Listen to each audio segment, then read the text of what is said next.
across the nation going into 2024? Well, guys, in a recent video, we discussed the latest bill that's related to Social Security reform, and we encourage you to explore all of the different articles and the details that are linked in that video description. I made sure to share all of those details. I cite all the sources that where all the information was gathered from, so definitely check that video out after this one.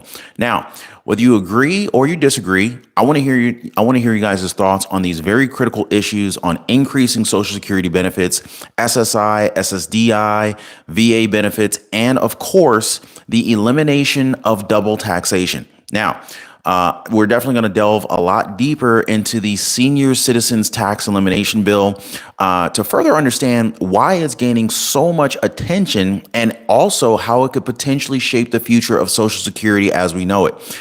Now, of course, really quick, if you guys could just drop a quick comment down below and a like for the video, let me know if you can hear me. And I just want to say happy Thanksgiving to everyone. We're live right now. And if you guys can just let me know if you can hear me, if you can see me, and if you're celebrating Thanksgiving at home or are you celebrating Thanksgiving at someone else's house? Just let me know in the comment section down below, guys. So in a recent video, the latest bill related to Social Security reform, of course, would affect SSI, SSDI, VA benefits. Well, not really VA benefits on this one, but as we discussed and all the different articles that were related to that were in the video description, definitely check those details out. The bill is called the Senior Citizens Tax Elimination Bill. And it's gaining a lot of attention, guys. And I don't want you to miss out, especially going into 2024. The bill's very concise. That's one of the things I really liked about it. It's only 2 pages long, and its primary aim, the primary goal for this bill is to eliminate the double taxation on Social Security benefits. So you might be thinking, well, Ron, what the heck does this freaking mean, right? Well, it means if this bill becomes law, it could easily have a very significant impact on increasing benefits for recipients, especially those who are currently paying double taxes. That is literally like getting screwed by the government, not once, but twice. And the first time wasn't good enough, so they decided, hey, let's run that back, basically. Vanya, 1999. What is going on? Happy Thanksgiving to you. And Lila Too Cute, happy Thanksgiving to you too. I really appreciate the comments and I appreciate the likes that you guys are dropping on the video. Definitely helps to get this message out. But just imagine some seniors right now could literally see their benefits rise by thousands of dollars. And this would be very, very good news. I mean, we really need good news, especially on Thanksgiving, right? Now, you might be wondering, like, how much really would this actually affect Social Security's trust fund? Well, surprisingly, this impact is relatively small, only about 3%. Now, it's a small price to pay for the benefits that it could possibly bring to seniors that are literally struggling to make ends meet. And it's not fair if you think about it. It really is not fair. So I kind of like where this bill is trying to go here. Now, I'm curious to know what you guys think. Do you agree or do you disagree with the need to increase Social Security benefits and just eliminate this whole double taxation? Let me know what you guys are thinking in the comment section down below. And so the bill's aiming to repeal the inclusion of Social Security benefits in gross income for taxation purposes. Now, to understand why this matters, let's look at this from a historical perspective, right? Social Security taxation started back in 1984. It didn't exist before then. And the income thresholds were set at that point. So for example, individuals that were earning $25,000 or couples filing jointly earning $34,000 per year could find their benefits being taxed. Now, historical benefits increases for COLA, we've seen a 5.9% increase in 2022, but then we were blown out of the water in 2023 with an 8.7% COLA increase. And now as we head toward 2024, it's projected to be a 3.2% COLA increase. Now, what's really important to remember is that seniors have already contributed to Social Security through payroll taxes during their working years. And as Representative Massey pointed out, Congress sometimes sees this as a way to obtain even more revenue. In other words, they already squeezed you once, but they're going to try to squeeze even more juice out of this orange and it's just not fair. By the way, if you guys want to chat with me directly, I left a link for you guys. There's a pinned comment. If you want to talk to me on Patreon, you can join for free. There's a link in the description down below and in the pinned comment if you want to reach out to me. So yeah, so it's basically another way for Congress to get even more revenue out of us, more taxes, more money so that they can send over to the Ukraine and other countries outside of the United States.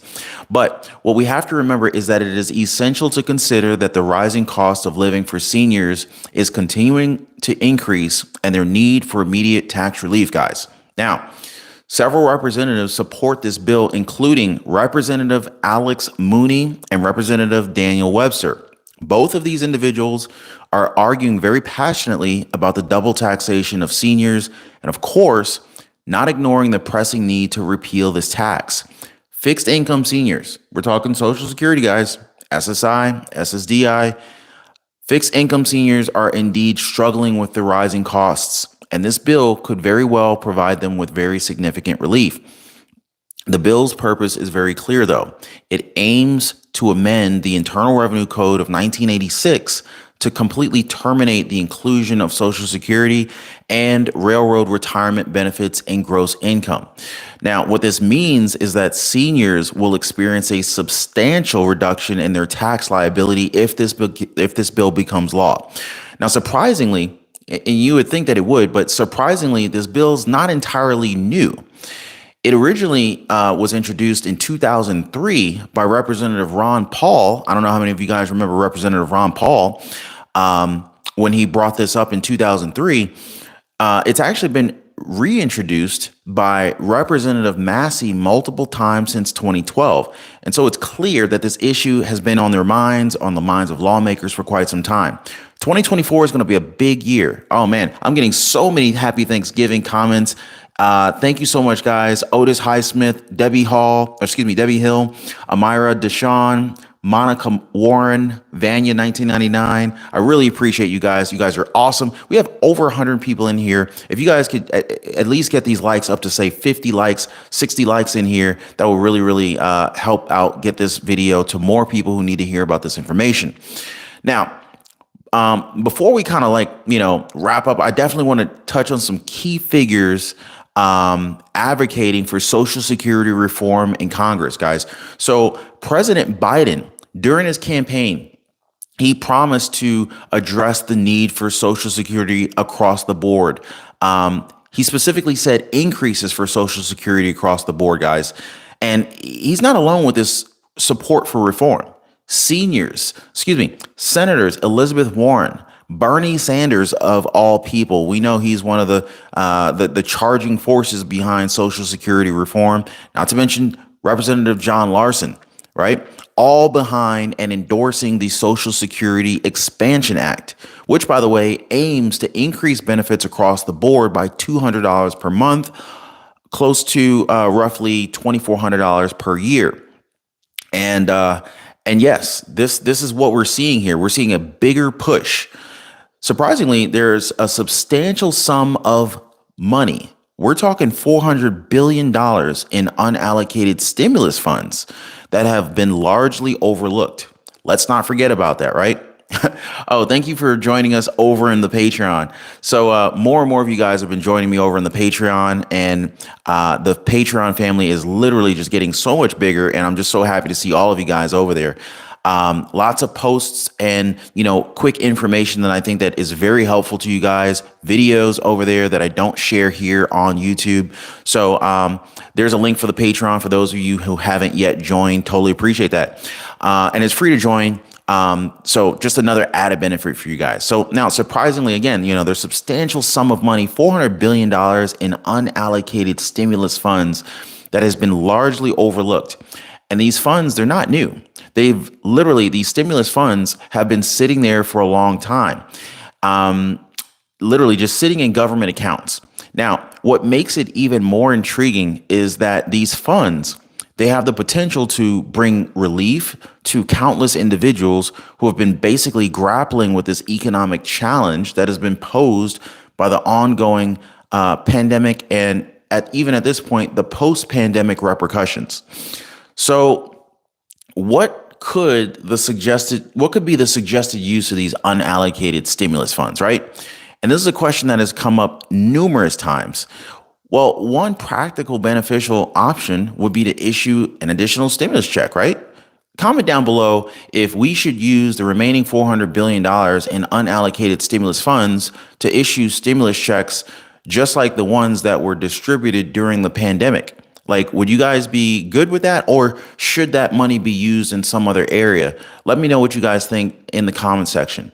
So anyway, these could literally provide immediate financial assistance to those individuals and families in need, with many people still struggling to make ends meet, living paycheck to paycheck due to job loss, increased living expenses, property taxes increasing, homeowners insurance increasing in many states, specifically Florida. Did you guys know that Florida had one of the greatest homeowners insurance increases across the entire nation? Like, Florida's homeowners insurance increase was greater than California's, believe it or not. And California has natural disasters like earthquakes.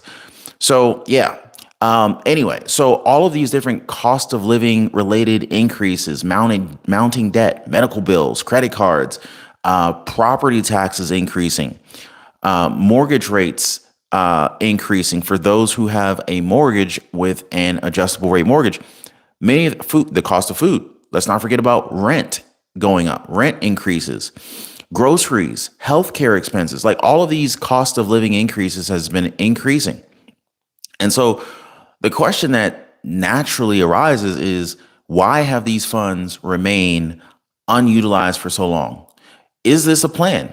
Does the Biden administration plan on holding these funds aside so that they can use it as a way to get President Biden reelected going into 2024? Will he issue another round of checks to help the campaign boost his numbers? That's a question that a lot of people are wondering. So it's a valid concern, and many are seeking answers actively. Wow, we've got almost 150 people in here, guys. If we can get the likes up to 75 likes on here, it only takes a second to drop a quick like for the video. It means the world to me. Totally appreciate that. But, it's a valid concern. In a time when you've got countless Americans facing financial hardships, it just seems a little counterintuitive to have such a substantial amount of money just kind of sitting idly in government accounts. Meanwhile, they realize that Social Security needs reform. We're heading into a recession. Multiple banks are voicing their opinions on whether or not we're heading into a recession or how severe a recession will be in 2024. Vanguard, BlackRock, JP Morgan Chase, Bank of America, they have all issued their accounts of whether we're going to be in a recession in 2024 and to the extent that the recession will be. So how do we just let $400 billion just sit in a government account doing nothing? Does that make sense to you guys? So, everybody go like this video right now. Everyone go like this video if you think our government needs to immediately take action and stop ignoring the people. Because if you look at the average net worth of the average congressman and woman, they're pretty much all millionaires. And it just makes you wonder, how could you really take the conditions of the average American seriously when you don't really understand what the average American deals with, right? Call me crazy, right? So anyway, there could actually be various reasons behind why they're sitting on these $400 billion in funds. It might be due to bureaucratic red tape, could be political disagreements, maybe a lack of a clear plan on how to allocate these funds. Maybe the Republicans and the Democrats can't come to an agreement on a proper use of the funds, so the funds just sit there. But regardless of the reasons, it raises a lot of concerns about the effectiveness and the efficacy of government response during times of crisis. Does it not? I mean, people are literally questioning why these funds have not been put to use to alleviate the suffering of those who need it the most. I mean, could it be a lack of awareness? Or or maybe there's more complex factors at play that we're not even considering. But these are the questions that definitely warrant exploration and a little bit more or maybe even a lot more transparency from government officials. But again, the existence of $400 billion in unallocated stimulus funds really just kind of highlights a significant opportunity to provide a lot of much needed financial relief. So, yeah, again, the suggested use of these funds include the use of additional stimulus checks. They could offer immediate support for those who are facing economic challenges.